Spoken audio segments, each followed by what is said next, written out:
मडगाव पाडगाव जिल्हा परिषद मतदारसंघात निवडणुकीची रणधुमाळी सुरू असतानाच अपक्ष उमेदवार चंद्रकांत गोजारे यांनी थेट जनतेत उतरून वेगळ्या प्रचारशैलीने लक्ष वेधून घेतलं आहे. कोणताही गाजावाजा न करता ते गावोगावी, शिवारात तसेच शेतकऱ्यांच्या बांधावर जाऊन नागरिकांशी थेट संवाद साधत आहेत. या लोकसंपर्क दौऱ्यात शेतकरी, कष्टकरी, महिला, युवक आणि ज्येष्ठ नागरिक यांच्या समस्या, अपेक्षा आणि सूचना ते शांतपणे ऐकून घेत आहेत.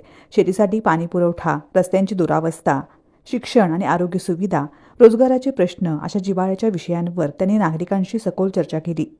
राजकारण नव्हे तर जनतेचे प्रश्न सोडवणे हेच माझे प्राधान्य आहे, अशी ठाम भूमिका त्यांनी व्यक्त केली. शेतकऱ्यांच्या बांधावर बसून साध्या आणि आपुलकीच्या शब्दात संवाद साधणाऱ्या चंद्रकांत गोजारे यांच्याबद्दल नागरिकांमध्ये हा आपल्यातलाच उमेदवार अशी भावना दृढ होत आहे.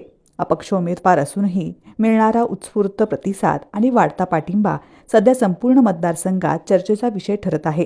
जनतेच्या विश्वासावर, प्रामाणिकपणाच्या बळावर आणि सेवाभावाच्या भूमिकेतून निवडणूक लढवण्याचा निर्धार त्यांनी व्यक्त केला असून मडगाव पाडगाव मतदारसंघाचा सर्वांगीण विकास, शेतकरी आणि सामान्य नागरिकांचे प्रश्न प्राधान्याने सोडवणे हेच आपले अंतिम ध्येय असल्याचे चंद्रकांत गोजारे यांनी सांगितले.